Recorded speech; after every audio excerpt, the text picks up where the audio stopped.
title was wrong, but the write-up was correct, and that this is on grief and addictions. And I've worked in the area of trauma, grief, and loss for 28 years now. I remember early 80s, I was asked to do a half day at a provincial drug and alcohol government workshop.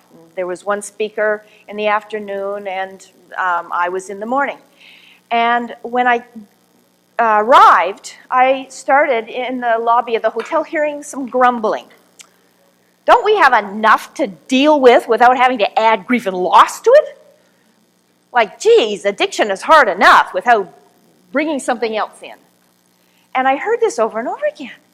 And it was, so I started, and asked them what losses they experienced in working in addictions.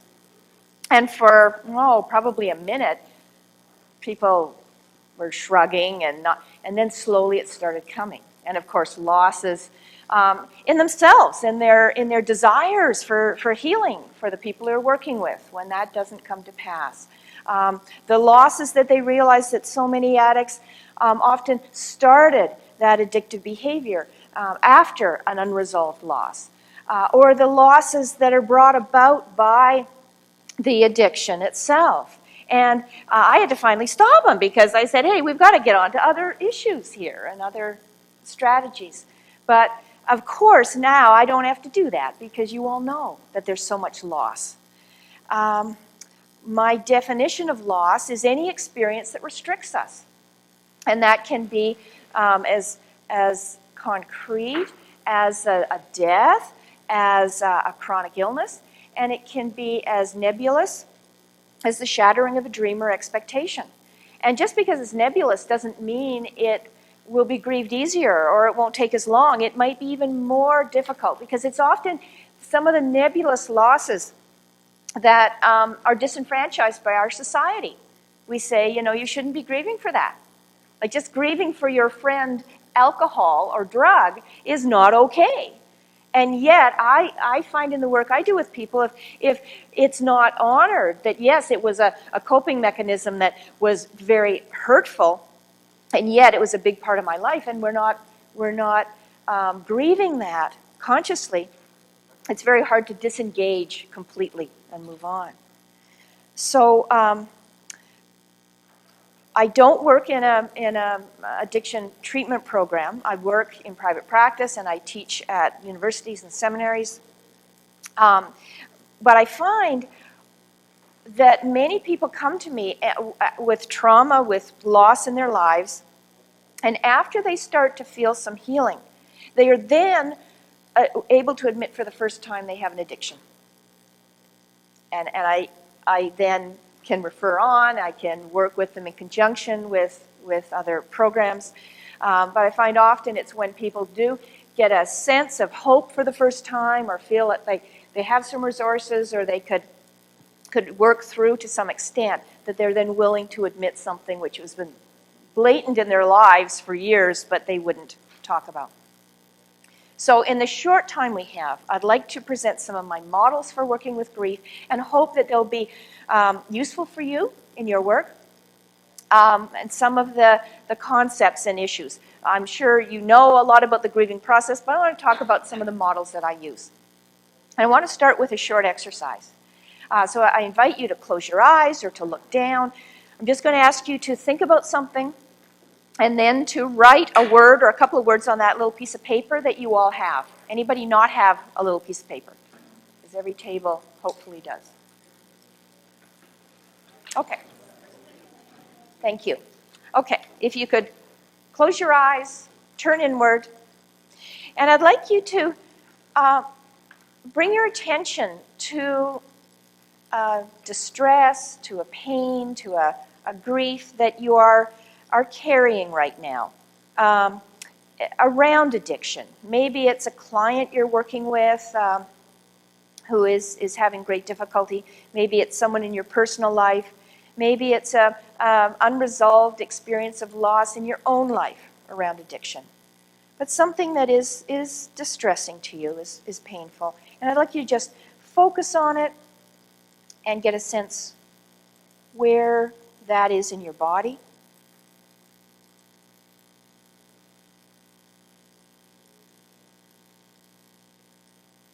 On a scale of 1 to 10, with 10 being the most severe, how would you rate it as giving you distress right at this moment?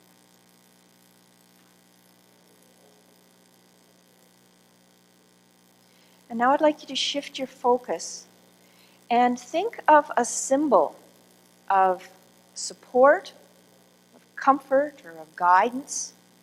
It may be part of your faith tradition. It may be, as we know, a symbol can be a person, it can be an object, a color, a word, or phrase. It can be anything, but something that is now in your life or has in your life given you support and comfort and guidance. I'd like you to just open to that, and when you are aware of it, just write it down on the piece of paper and then put it folded in the center of the table, and no one is going to look at it.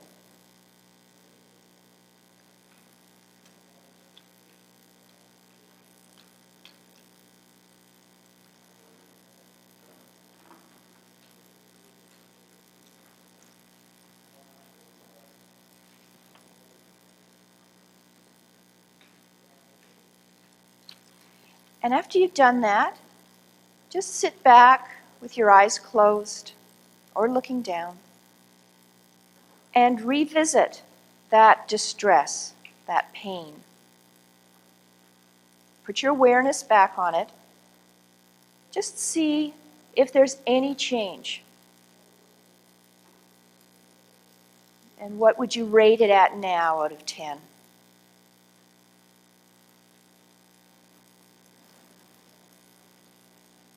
And then let that image go and open your eyes slowly. Thank you. Did anybody find a change occurred the second time? Neil? Went from a 4 to a 1. Okay. Quite dramatic change. Thank you. Anybody else? I felt much changed, and I found that I was resistant to get back to it. You didn't want to look at it again. Yes.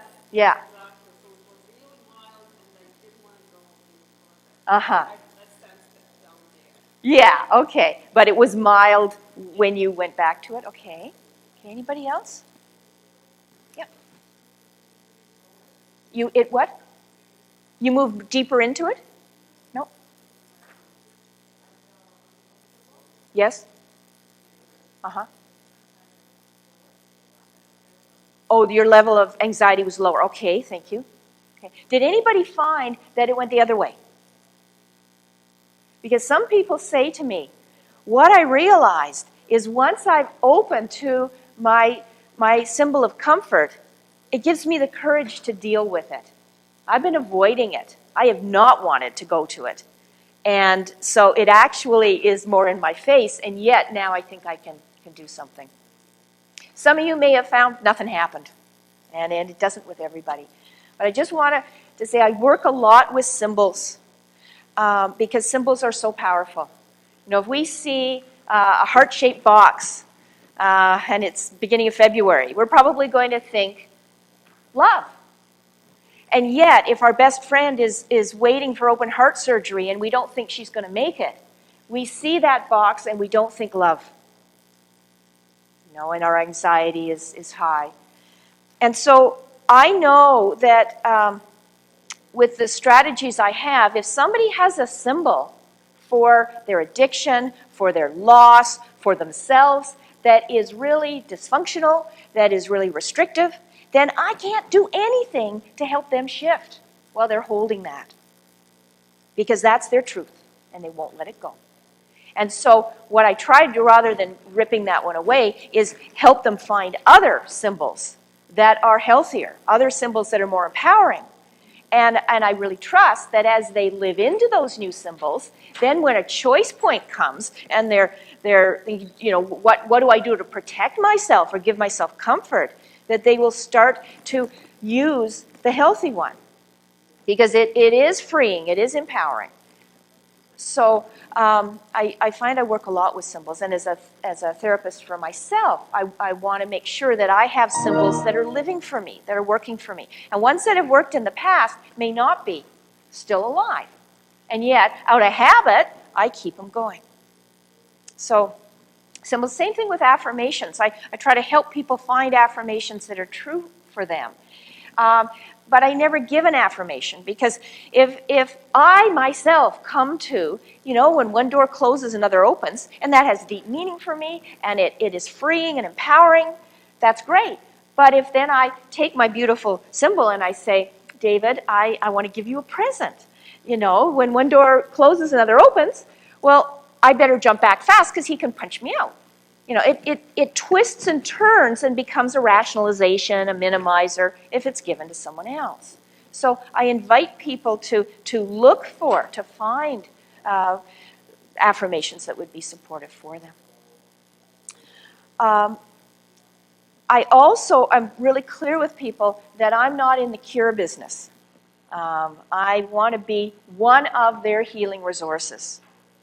And I look to see the healing that is already taking place in their lives, that has already taken place, and what qualities that they have within them that they can use for healing, and I try to support that a lot. I told this story in the 3-hour workshop I gave, and people said, oh, well, can you tell it again today? So I did a lot of work with bereaved parents early on in my career. And I'd been told about this young couple, Bonnie and Chris, who had had a baby die of sudden infant death syndrome, SIDS. And was told that their marriage was on the rocks. They were not talking to each other. They were full of guilt. He was starting to drink real heavily. And yet they wouldn't see me. I was at that point working for the Queen Alexandra Hospital for Children, and I could see them for free under that program. But nope, they didn't want to. But just over a month after the baby's death, I got a phone call from Bonnie. And when I told her I was really glad she'd called and would she like an appointment, she says, well, no, I'm fine, and Chris is fine. I said, okay, well, what can I do for you? She said, well, we're really worried about our dog, Lucky. I said, you're worried about your dog? She said, well, yeah, Lucky loved the baby and slept by his crib. And, well, her grief has got so bad that she's not eating, she's getting real skinny, and she's shedding hair, and she's peeing all over the house. So do you know anybody who works with dogs? So I thought fast and said, well, yes, actually, I could work with dogs. Intent is very important, right? So she said, fine, can we make an appointment? I said, well, I could see you tomorrow afternoon. But the thing is, dogs are pack animals, and to do individual grief therapy with a dog doesn't really work. You need to see them with their pack. Long pause. Then she said, that would be Chris and I, and we don't want to come for counseling. Now, obviously really unethical to try to trick him into therapy. In that few seconds of, oh my God, what do I do? What came was, I bet the dog is not grieving the baby after a month. The dog is grieving the estrangement in her people. And if I took her out of that dysfunctional family and did whatever I was going to do and got her back in again, her symptoms would return. So I hope that with them being present, that they could get on track with how to help their dog. And maybe get something for themselves. So I said, look, I promise I won't ask you anything about your own pain, about the baby. I'll only talk to you about your dog. So she made me swear, which I did. And then I also suggested that I go to their house, that Lucky's probably more comfortable in her own surroundings, which is true, but also I didn't want an incontinent dog in my office. So the next day I walk up the stairs, Lucky hears me, starts barking. I shake Chris's hand, and I look at this very skinny, woe-begone-looking dog, who, as we go into the living room, flops down in the middle of the room. Chris sits here on the sofa, and Bonnie comes in from the kitchen with a chair, turns it around, and sits as far as she can get from Chris. They're both looking at their dog with anxiety, but they're not looking at each other at all. So my way of working is, where the energy is, what's accessible. So I get down on my hands and knees and I start talking to the dog. And tell her about the grieving process, and I stroke her and tell her what a good girl she is. I tell her something about SIDS, and with my warm voice and my attention to her, my touch, she relaxes and rolls on her back so I can get her tummy. And I said, people and animals need information about the grieving process. They need support, acknowledgement for their pain, and sometimes they need touch. And Bonnie said, well, look, it's working. She hasn't been like this since the baby died. Chris said, we haven't been giving her any of those things. It's been really rough. I said, yeah, but look at how she's accepting it from me, and I'm obviously a stranger. When you're able to give this to her, she'll really appreciate it. Well, without another word, he gets down, and he's stroking this big, long tail, and she gets down, she's stroking the head, and they're not looking at each other, but they're closer, and they're connecting with the dog, who is now happy. And I back off a bit, watch them doing this, and then I said, there's other things about grief I'd like to tell you, and one is that it's very, very common. Like over 80% of people grieving any kind of loss experience some level of guilt. And when it's something like this, you're getting close to 100, if not 100. And so could you let Lucky know that you don't blame her for the baby's death? You said she was sleeping in the room at the time. There might be a sense that she's done something wrong. Bonnie said, oh, Lucky, you would never have hurt the baby. We know that. We don't blame you. You're a good dog. If anybody's to blame, it's me. Because I'm the mom, and I should have known. Chris stops stroking Lucky's tail and looks with total bewilderment at his wife. I thought you weren't speaking to me because you blamed me. I didn't know you felt guilty. You have no reason to. She said, how could I even blame you? It's the mother that should have a sixth sense about this. He said, oh, my love. And he puts his arm out. She leans into him. Lucky gets up, goes into the kitchen. We can hear her chewing her squeaky toy. Happy, happy, happy. Now I sit and I watch for a while, but it gets boring fast, right? Oh, I love you, we should have, checked it out and all. So, I'm a fifth wheel here. So I said, look, I'll come back. And I did. I saw the pack probably 3-4 times over the next couple of weeks. Because it was a pack. Lucky always started with us. But when she saw they were connecting, she could move off. Now I see the healing power there is the quality we call love. They could not love themselves because they felt too guilty. They loved each other but couldn't show it because they were sure the other was going to blame them or was blaming them. But they could love their dog. And by loving their dog and being concerned about their dog, they got the courage to reach out for healing. They thought for the dog, but it then turned into healing and growth for them. And so I find that if I really want to be in their grieving, get a sense of what qualities people are living and support those and see how they are bringing healing. And make sure that people know that I'm not there to cure them, to take away what, and fix, but I'm to help them get in touch with the healing that's already present for them. I also have some other definitions down here in the handout, which you can just read as you wish.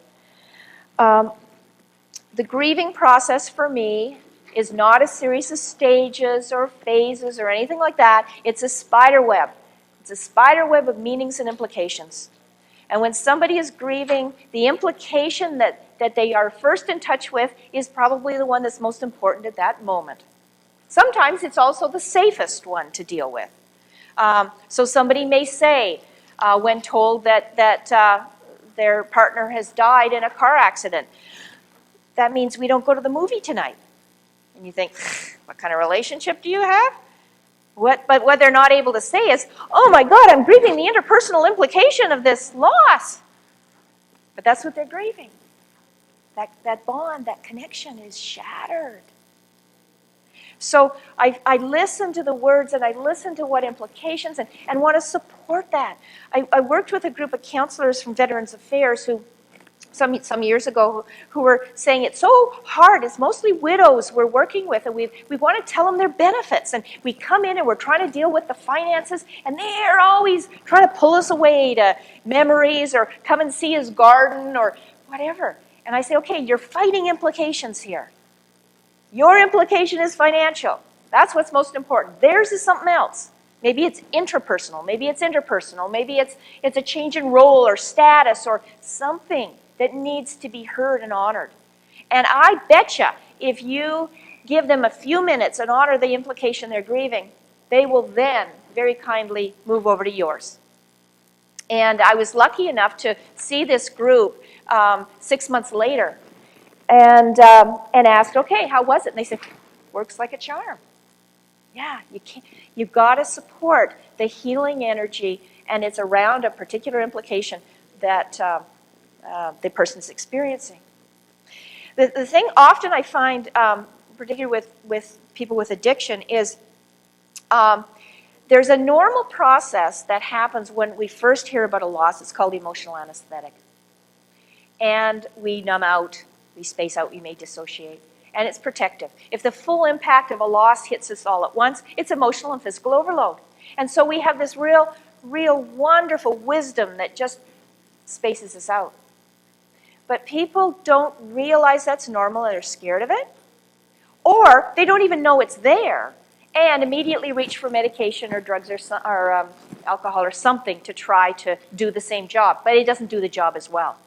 And I find that I do a lot of crisis intervention after trauma and sometimes on the scene.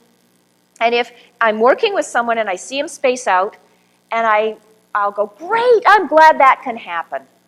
And usually their response is, oh, I'm so sorry, I don't know where I was. I say, you was not here, and that was because you needed to be somewhere else. And you have wisdom inside you that said, okay, I've had enough. Let's work with it.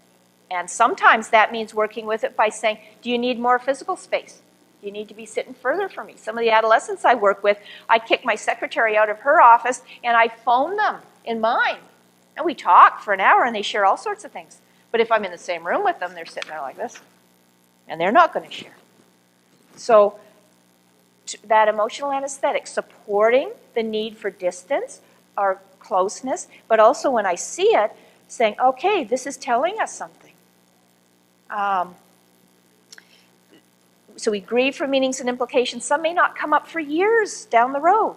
And it's ridiculous to say to somebody early on in their grief, you know, when you get to be the same age as your parent who died, you may have some issues around that. Grieve it now, get it over with. You've got to wait till the time. But it's also very scary if you don't realize that the grieving goes in waves and that a new implication may bring a big wave up. You think, I've done it wrong. I thought I was dealing with this, and obviously I'm not. So to understand the grieving process, I think, is really empowering.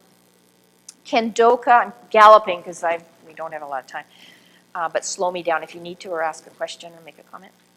Kendoka talks about two styles of grief, the intuitive and the instrumental. And not all, but many men are instrumental.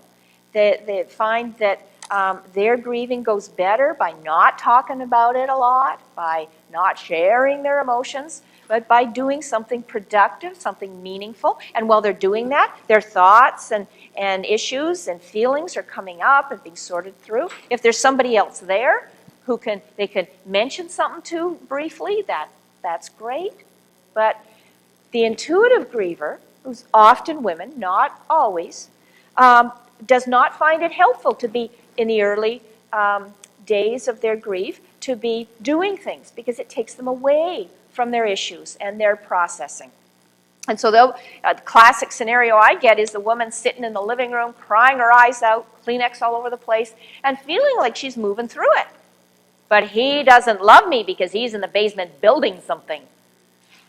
He's in the basement processing, thinking she's just wallowing in it. And two people who should be supporting each other are judging each other, thinking that they're not going to work it through. We've got to watch what our style is, because if we're intuitive, we may try to encourage clients to be intuitive too. If we're instrumental, trying to do that. So honoring our style. I find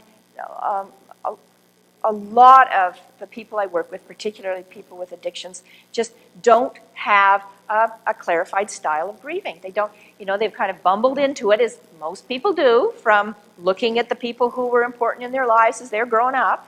We learn to grieve in a certain way, and it's not working.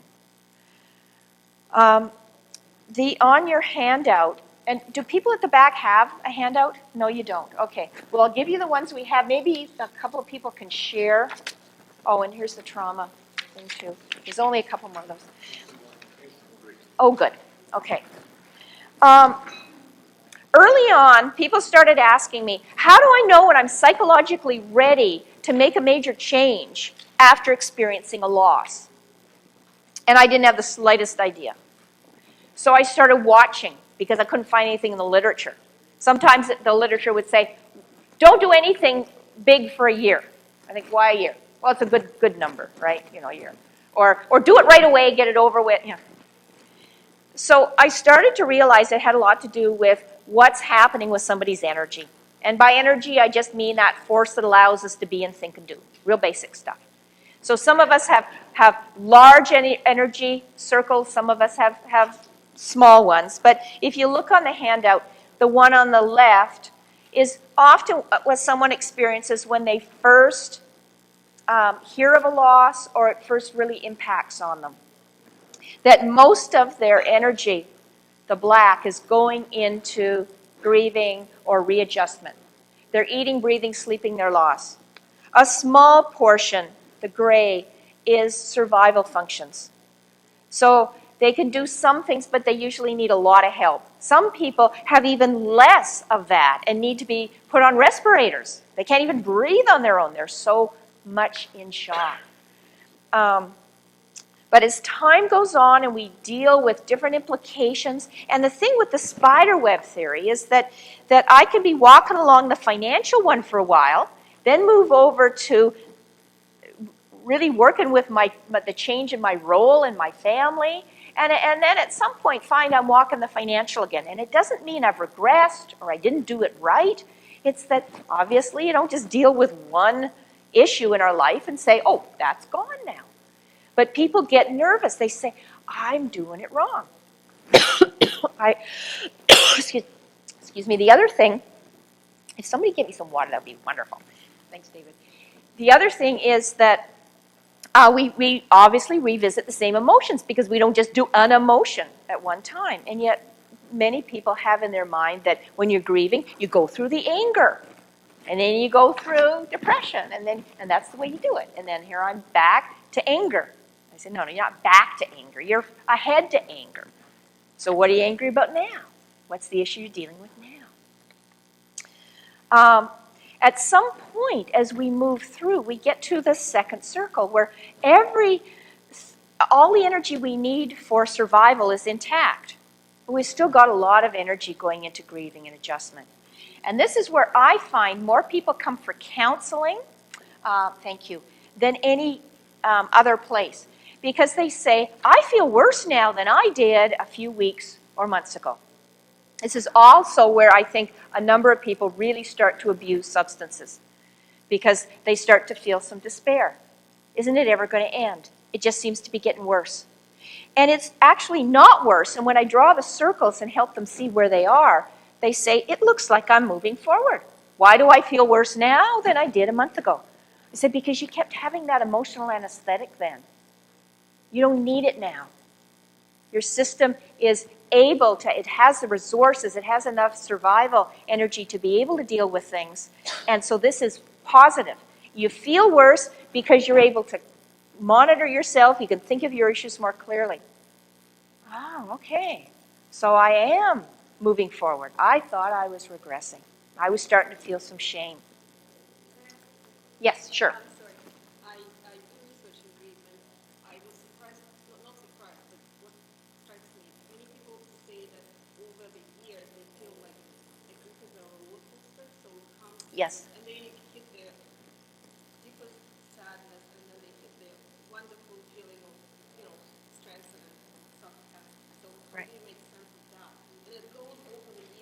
Sure. It's a roller, yeah, it goes in waves, is what I say, yeah.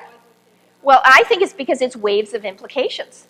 You know, I mean, an implication will come a year from now that couldn't be dealt with now, or some new, you know, and then you have to put a lot of energy into that. And there's a lot of emotion around it, a lot of issues around it. And so, yeah, but does that fit with your research? It's an explanation. Oh, good. Okay, I'm glad. Yeah, yeah. And you see, if people realize that, then it empowers them. You know, and then they don't say, oh, well, okay, I'm over that one, and nothing will ever bring it up again. I've just been arbitrary about saying, you know, half of our energy is needed for survival. For some people, particularly people with a chronic illness or people who care for someone with special needs, it may be 3/4 of their energy always has to go into survival. And then we need to be real creative at how to help them bring in some life enhancement.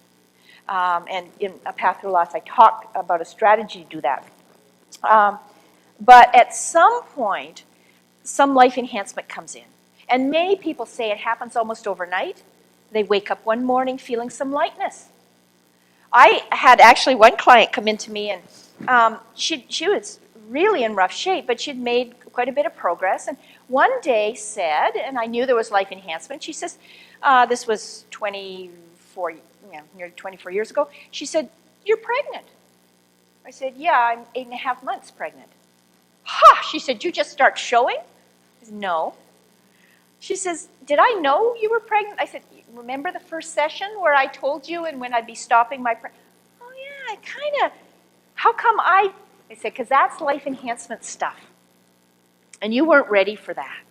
Many clients will come in and say, "You got new lighting?" "Yeah, it's not as dark in here." Life enhancement. People can wake up feeling a sense of lightness. They can start adding new things and want to, not to deal with the pain, but just because they've got some energy freed up. Or they can find that what they're already doing for survival is enhanced. So they play with menus rather than just cook and eat because they know they need to. This is where I think, and I'd love somebody to do research on it, because I've seen it a lot, is where the rebound effect happens after a relationship breakup. So Joe's been telling me for months, hate him, not going to have anything to do with him, never get into another relationship. And then he feels a little bit of life enhancement.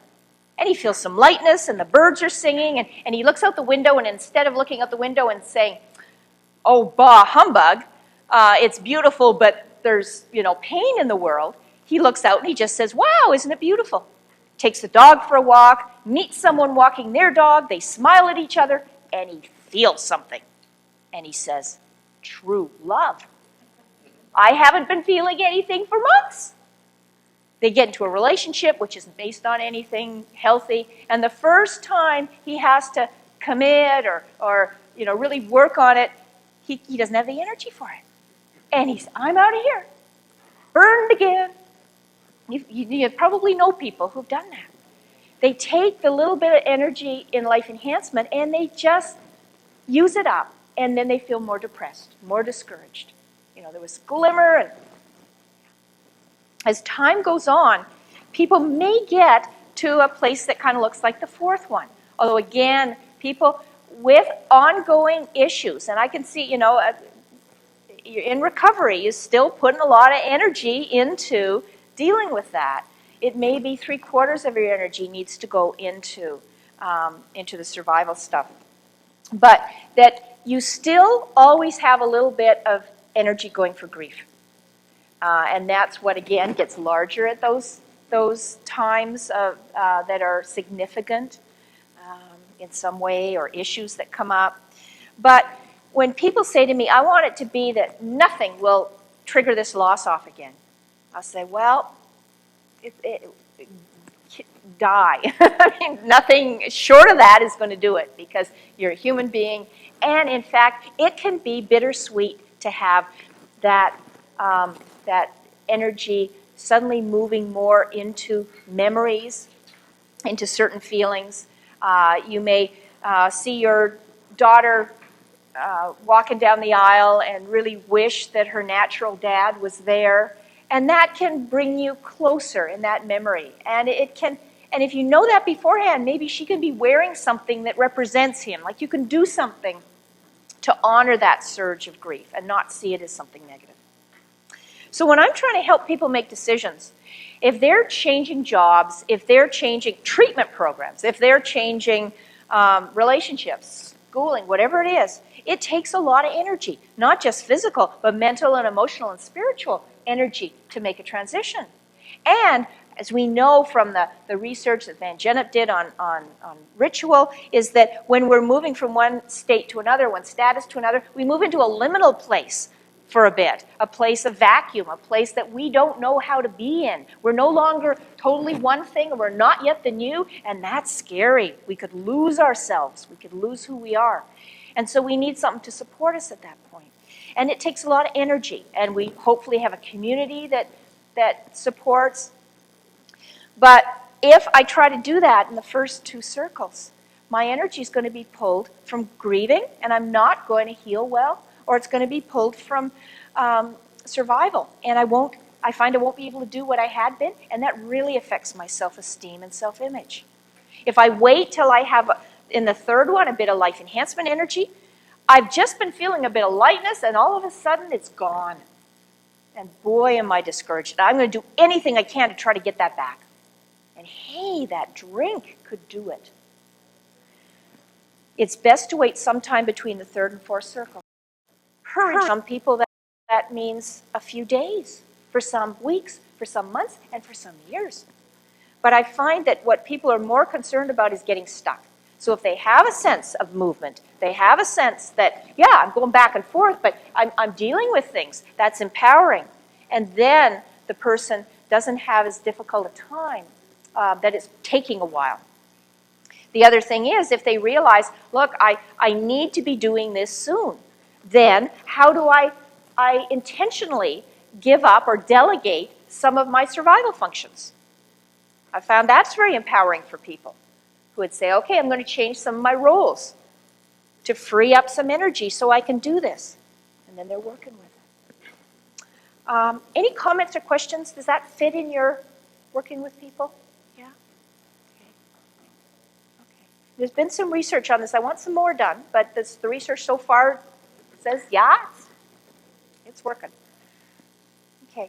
Now, any emotion that just comes up naturally as part of the grieving process is there to help us, I believe, to give us information about an implication or something that needs to be done. So if I feel anger and I give that a voice, I don't just go beat up on somebody, but I give it a voice, I may realize I need an advocate, or I'm being thwarted in some of my needs, and I need to confront someone or to work it through. But if I say, oh, I don't do anger, I'm a good Christian or Buddhist or whatever, and I repress it, obviously it doesn't go away, but it takes a lot of energy to push it down. If on the other hand I say, boy, this anger helps, I get my needs met, I'm going to do more of it. Then I put a lot of energy into it and I magnify it. Well, if I do that, either way it takes a lot of energy. I call it expensive emotions. It's an attempt to try to deal with the situation, but it's not just allowing that natural emotion to emerge. It's trying to control it. Either repressing it, it turns into bitterness, resentment. And you know someone who's bitter, they will not admit to having an issue, but they're spewing out this poison all over the place. And if they magnify it, it turns into vengeance, hate, real, us and them. So it's expensive in terms of the amount of energy a person puts in, which takes them away from healing. It's expensive in that it gives them a really negative orientation to life. It's expensive in many ways. I see sadness often becoming expensive and turning into despair, and a longing for healing turning into envy and jealousy at people who seem to have a better life or an easier time. Feeling blocked often turns to helplessness. So what I try to do is not to take away those expensive emotions again, but to to help people learn how to do the original ones better. And then as they do that, they start to realize, hey, it's way less expensive, it's less pricey. And I may do some of that by asking them to remember times where they were angry, could be angry, and then bring that into the present. I want to do we don't have a flip chart. That's okay. I will. Can you get one quickly? If you can, that would be great. And a pen? Okay, then we won't do that right now. Any questions about that? Are we doing time? When am I supposed to stop? 1:15. Okay. I'm going to put the trauma desensitization technique off a little bit to the end because I'm hoping to have you hear some of it. When somebody comes to me feeling guilty, they say, oh, I feel really guilty. Oh, I've got this addiction, or I've done this bad thing, or my usual response to them is good, which gets their attention because they're expecting me to say what? Oh, you don't need to feel guilty, you're just human. And they know how that one's going to unfold, and we won't get anywhere with it. So I say good, and they sometimes get mad, and sometimes get startled, and they say, well, what do you mean good? You want me to feel guilty? I said, no. But the thing is, feeling guilty means that you've got a conscience. And I like working with people who have a conscience. I'd rather prefer that to the alternative. The thing is, though, that I believe guilt is a motivator. It invites us to look at a situation to see what needs to be done to change our attitudes and behavior in order to live safer, more healthily, freer, more empowered. But we don't do guilt well. We don't say, okay, what are you trying to tell me, guilt? We just say, oh, I've done wrong, and we start punishing ourselves. So that's like, not even giving yourself a trial. So what I'm going to invite you to do is to work with me to move deeper into the guilt to get a sense of what we need to learn from it. And I have a 3-part process for working with guilt. And it's hopefully, yes, I wrote it down here. So I had a fellow who came, and I do some prison work in Victoria, and he was just about to get out. And he had finally done some jail time for, I think it was about the 15th accident, MVA he had while driving impaired. And the last time he had hit a little girl, she was not killed, but severely injured, lots of orthopedic injuries, had to have a lot of blood transfusion to save her life. And he said, I've done a lot of programs in here. I've been sober. I'm going to continue. I've got a good connection with AA. I've got a church connection. But I still feel guilty. And so he had already worked on this model somewhat with his chaplain because I'd done a workshop some months before in the prison. And so they had done the first step. They had spent a number of sessions looking at the guilt and what the guilt was saying. And then they looked at this, and for many people, that's all that's needed. By just really opening up, moving into it, they start to balance themselves, or they start to realize what needs to be done and go and do that.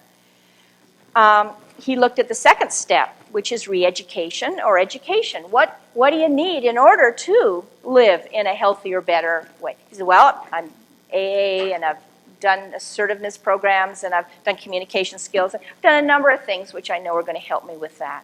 I've changed a lot of attitudes, so he told me what he'd changed. I said, okay, so is guilt still there? He says, yeah, it's less, but I'm going to walk out of here with a kick me sign on my back. I know that. I said, okay, the third step is reconciliation. He said, oh, well, I have done that for years. I said, what? And then he starts telling me how he's punished himself. I said, no. Punishment is a restriction. Reconciliation is using some of your qualities, some of your resources, some of your talents, gifts to give to the world, but also give to yourself, because you can't do one without the other. Have you been doing that? He says, well, I've done a little bit You know, I've been helping out. I've mentored some of the new guys that came in, but not specifically about this. And I said, yeah, that's the thing. It needs to be intentional, that you're doing this reconciliation because of your offense. Now, some people talk to me, and it's just irrational. They have not offended, and yet in their mind they have. And I don't fight with them about that. If they believe they've done something wrong, we can do this process because it's freeing. But he had done something wrong. And so with his chaplain's help, he contacted the family through the police first and then their lawyer and said, I don't know if you want any contact with me or not, but I'm trying to think of something to do to give back, to do reconciliation because of what has happened. And if you have any input in that, I would really appreciate it. And what they said is, well, we'd like to tell you our story. We want you to hear what it was like for us. And then maybe we can come up with something else. So they had a meeting, and as a restorative justice or transformative justice meeting, and he had support people there, and so did they. And Amy told her story, how scary it was. She says, the light was green, and it said walk, and I'd looked both ways, and I was doing everything I was supposed to, and then all of a sudden I saw this car, and it hurt so much. And the parents told how scary it was for them, thinking she was going to die, and that she needed blood transfusions. And so he said, of course, that was the worst. That was worse than any jail time, hearing the story. He heard, he listened, he used his communication skills. And then when they finished, he said, what else can I do? Is there something else you want me to do? They talked about it, and Amy decided that he could give blood because she'd needed a lot of blood, and she, moving a bit out of the restorative justice mode, said to him, do you like needles? He says, no, actually, I try to stay away from needles. She says, well, good then, you give blood. Then he says, I'm going to give blood for the rest of my life in your name, Amy.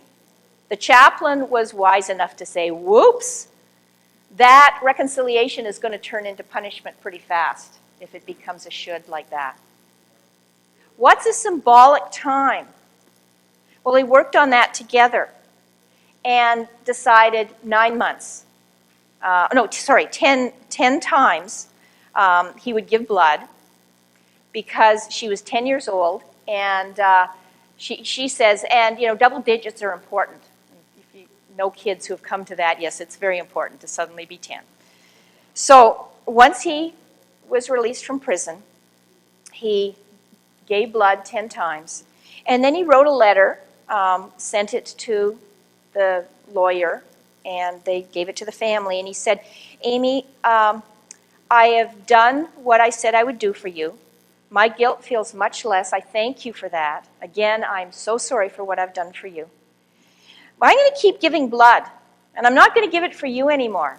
I'm going to give it because I have a new community. I've finally met some people who don't drink all the time. And in fact, one of the guys that frequently comes when I do, well, he said he might get me a job, and that's really hard to do when you're out of prison. He said, I've got a new lifestyle now, and this is part of it. And so the right reconciliation does that. It uses a gift that somebody has, but it also reconnects them with their community and using it in a way that is going to support them and sustain them. And doing it for that reason, like if we had just said to him, go out and start to make some new, social networks, he wouldn't have done that. But again, he's doing it for her. He's not thinking he's getting anything out of it himself, and yet we know he is. Any comments or questions about that? I know you probably have your own way of working with guilt, but this is just... Okay. If somebody's feeling guilty, though, when we do that first step, if they are not able to forgive themselves, they are not going to be able to forgive somebody else. So I do the guilt work first if somebody is saying, they've got forgiveness issues. But I just want to do another quick exercise with you, and thank you for bringing this. So again, if you close your eyes, and it's mainly so that people don't think they're being looked at. It'd be nice. And I'd like you to remember a time, it could be when you were a child, it could be more recent, when you did something wrong, intentional or unintentional, doesn't matter. You might have took some cookies your mom had baked for the bake sale, or something much stronger than that. Doesn't matter. But you did something wrong, and you were forgiven. And you actually let that forgiveness in. You felt it. And then what I'm hoping you'll do as you're sitting with your eyes closed is just call out some words or phrases that speak of being forgiven. What was it like to be forgiven? And you do it loud so I can hear it from the back. Relief? Okay. Anybody else? Lightness? Rest? Freedom? Grace? Oh, praise? Thank you. And somebody else said something I didn't hear. Love? Peace?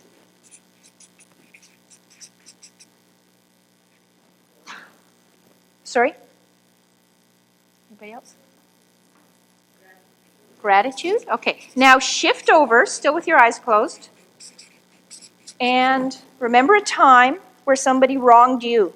Could be a client, could be a family member, a friend, someone you didn't really know. And you truly felt forgiveness. Not because you're a good person or because your faith tradition says you should, not out of duty, but you truly experienced forgiveness towards them. You may or may not have told them. It doesn't matter. Just that you experienced it. And when you're ready, just give me some words, please. Relief?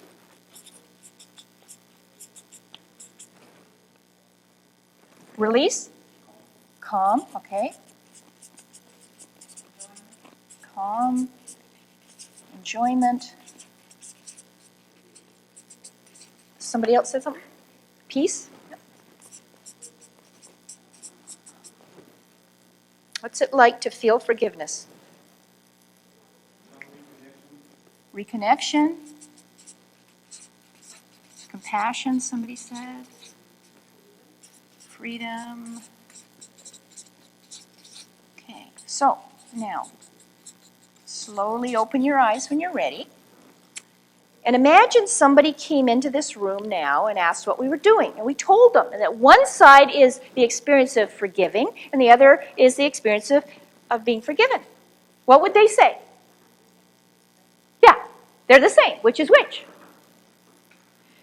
And I've found that doing an exercise like that with someone who is wanting to forgive, but is scared, they think they're going to give up power. They think they're going to let someone else off the hook. They think they're going to diminish themselves in some way or make themselves more vulnerable. I say, no, it just means getting back to the original emotions that can help you, like anger, and setting limits and protecting yourself, and you're freer to do that. Because the expensive emotions of vengeance, of resentment, of hate, keep you bound. And true forgiveness is as beneficial for the forgiver as the one being forgiven. And in fact, might even help the forgiver more. So often just doing something like that, it will help someone be committed to working on that area.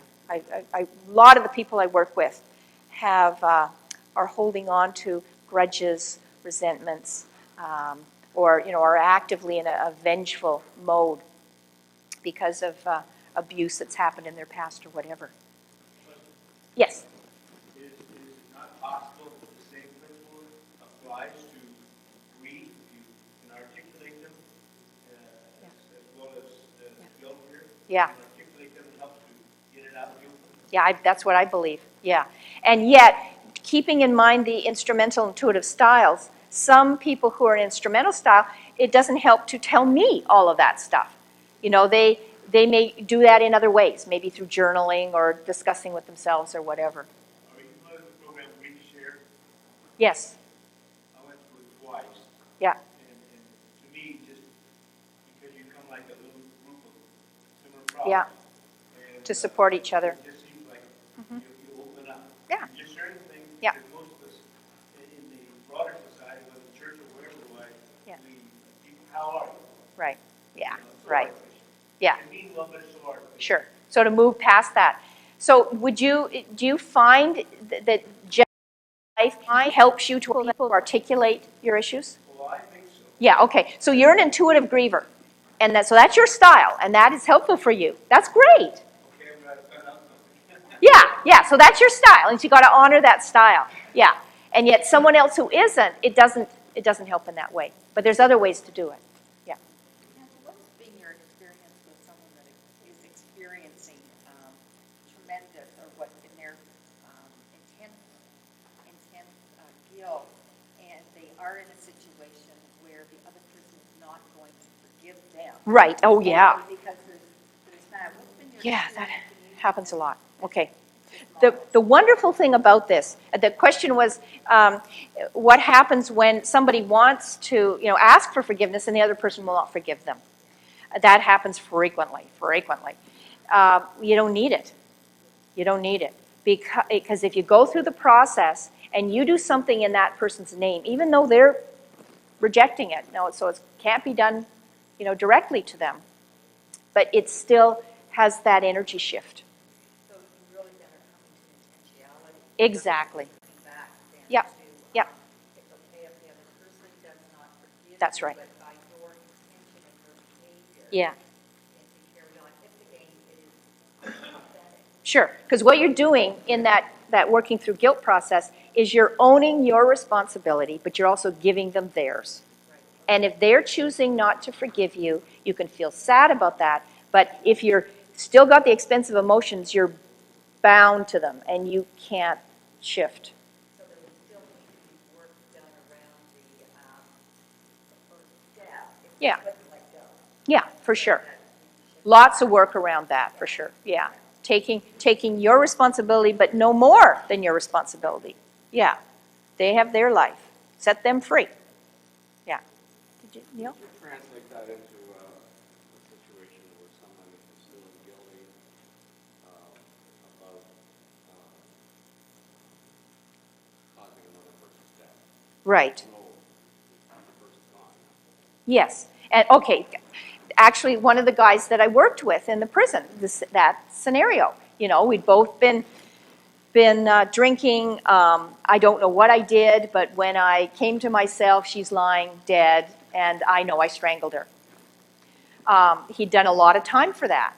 And, no way I can talk to her. And we could do some Gestalt stuff and whatever around it. But when we took him through this, he got to the reconciliation part, and he said, I have no clues what to do. And I said, well, tell me more about her again, what her interests were, what her passions were.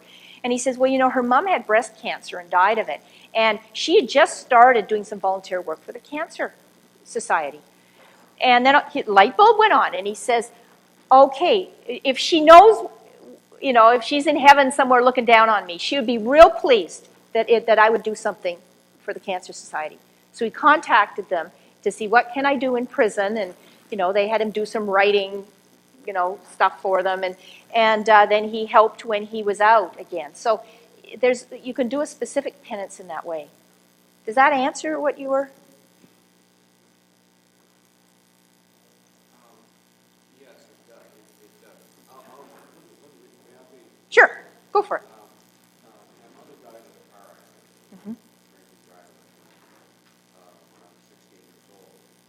And I believe that I caused that Okay. because what I believed was that she wanted me to give her a ride to work, and I did. Ah, right. Yes, and you let her down, and because you did that. Yes. Yeah. Yeah.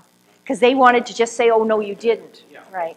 Yeah. So I carried that for 35 years. Yeah. Before I got started out. And in the process of doing the trauma work, Mm-hmm. then it became the details go back to what actually happened. Right. It wasn't that. Perfect. And Right. I got past it, but, Yeah. but all the time that was having an effect on relationships. Oh, yeah. Everything else. It restricts everything. And